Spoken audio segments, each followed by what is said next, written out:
If you live in Broomfield or are considering a move to Broomfield, Colorado, this is going to be the video that you're going to need to watch. In this video, we're going to get into tons of things. This specific home here, first and foremost. However, this home here is really cool because it's in the King Mills area. It's on the west side of Broomfield, which is about 10 miles to Denver and about 15-minute drive to downtown Boulder. So it's right in that sweet spot. Right on that Boulder Turnpike, you just jump on, you hop right up, you're there. But there's a couple things about this home that make it super unique. The price, first and foremost, is phenomenal. It is below the median price point here in Broomfield, Colorado. The median price point right now is $610,000. But there's three things, again, I need to get you to know about this home in the community here. First and foremost is the location. The location is just phenomenal. I talk about commute times and everything else, but we're also just minutes from Standley Lake. I'm gonna see if I can pull a video of me stand-up paddling with my dog, Bruce, the first time he was ever on a stand-up paddleboard. Kind of a mess. I'm hoping I'm able to put it up here, but anyhow, there's two other things you need to know. One is the price, because the price here is phenomenal. Let me know what that same price, under $610,000, to get you in your area. Second is that link that's down below. It's gonna have a full relocation and home buyer's guide specific for this area. Click that link, go there, download that guide, and even if you already live in the area and not living anywhere anytime soon, it's got everything you need to know about the area. You're probably gonna find some things that will be helpful for you just to go and do the weekend activities or whatever else is out there. Anyhow, my name is NickAhrens with the North Denver Report. I've built over 300 families move successfully, love the home they're in, and actually enjoy the process of buying and selling real estate. Anyhow, in this video, we're going to top to bottom, inside, outside, garage, backyard, front, everything, detailed walkthrough exactly as if I were walking you through the home. And again, stay tuned for that price drop here at the end. All right, so the very first thing, we're at the end of the cul-de-sac here, and I'm always gonna ask somebody, hey, how was the feel of the community driving in? Because that's always important to get that feel. We've got a nice two-car garage, two-car driveway here, and this front patio is really cool because we're in the cul-de-sac right at the end of it. I love how it's a big patio, and look at this, it's got a couple of big trees right here. So you can just hang out here all day. This is where I'd be. Like warm summer nights, maybe winter times in the afternoon, before that sun sets and it's still pretty warm outside. It's really cool. But here, check this out. So this kitchen is freaking awesome. And I also love these kinds of homes when you walk right in, and it's just got a nice open space here. For the age of the home, it's done really well. But there is a couple things I need to point out as we go here. Again, as I would do to every single home buyer. So first and foremost, as we get into this room, it's really nice, it's open, everything's done. It's got two sets of windows. I don't know if you guys can see that, but try to open this thing up. And then it's got another window. So I do want you guys to note that. It'll help with the insulation, but it's, you know, when you're trying to open the windows, get some airflow, it just takes a little extra step there. Kitchen, fully redone. Bathroom over there, two bathrooms over there, redone. The downstairs is really cool, so is the backyard. Backyard, location, the cul-de-sac, and the price are amazing here. What do you think of the finishes though? What do you think of this color of cabinet? Drop me a comment down below. What do you think? I'm kind of torn. I like it. I don't know if I would buy a home with it, to be honest. We've got a barn door to separate the kitchen. You know, when you're annoyed with the kids, and you're like, hey guys, I just need some time for myself. You shut them off from the rest of the house. It's perfect. Anyhow, let's keep going. We got a little closet here. That's near a normal closet. Bedroom here. Again, double sets of windows throughout this entire top floor here. We're gonna keep going, we're gonna go across here. All the bathrooms are really similar in terms of feel, but look very different from each other. I'll show you what I mean in just a minute here. Again, guess the price. If something like this, you know, not that big, we're looking at maybe 1,600 square feet, mostly on the top level. These kinds of finishes, and in the cul-de-sac. What would this cost in your market? Drop me a comment down below what you think a price for something like this is where you live. This is done well. I like the slider here to be able to go out to the backyard. Backyard's huge, by the way. I'll show you that in a minute. Sorry, I got that screen in the way. But before we get there, see what I mean? It has a similar feel to it in this bathroom, but looks completely different.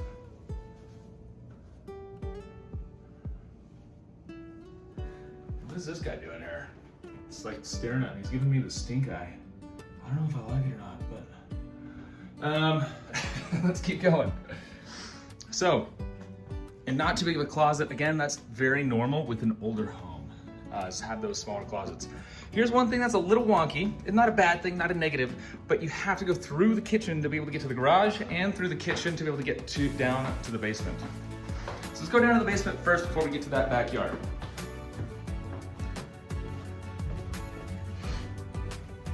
Got your classic older home style, just bowling alley basement here.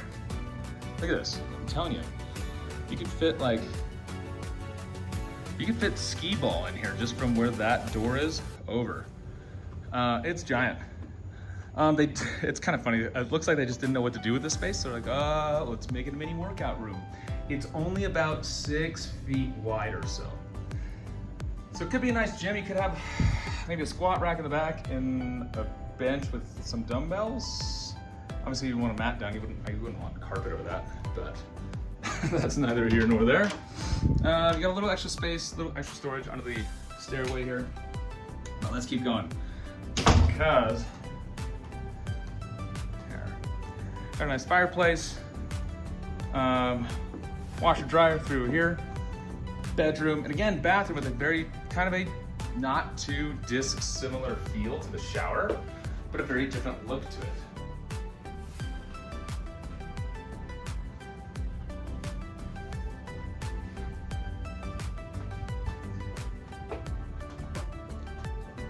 This is kind of a smaller bedroom. I'd say it's about maybe 8.5 feet wide this way, maybe 8 feet this way, by probably 10 feet this way. It's quite a bit longer that way. This would be a great guest room though, because you could have a little desk here or something with coffee maker. They can have their own coffee, hang out, wake up, have their own space, and all that good stuff. But here, check out, we're gonna go upstairs now. We're gonna check out that backyard. I'll show you the garage first, because you have to access backyard through the primary or through the garage. Pretty normal garage here.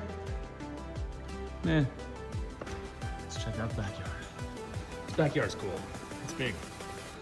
So pretty much every time you're at the end of the cul-de-sac or around that ring of the cul-de-sac, you're gonna have a kind of a pie-shaped lot that fans out, and you're often gonna have a much bigger backyard than most homes will. Oh, I almost ate it there. All right, we've got some older wood, but I don't know, I feel confident on this. I don't feel like I'm gonna fall through and sink and die and hurt myself, so that's good.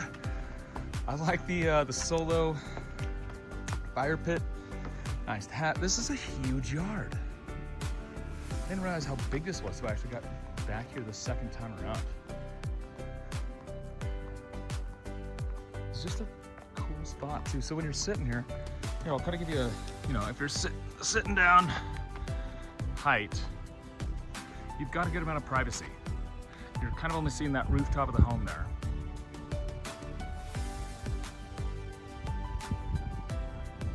Now if I go back up to standing height, I'm about 5'10", so I'll put the camera up at about 6 feet.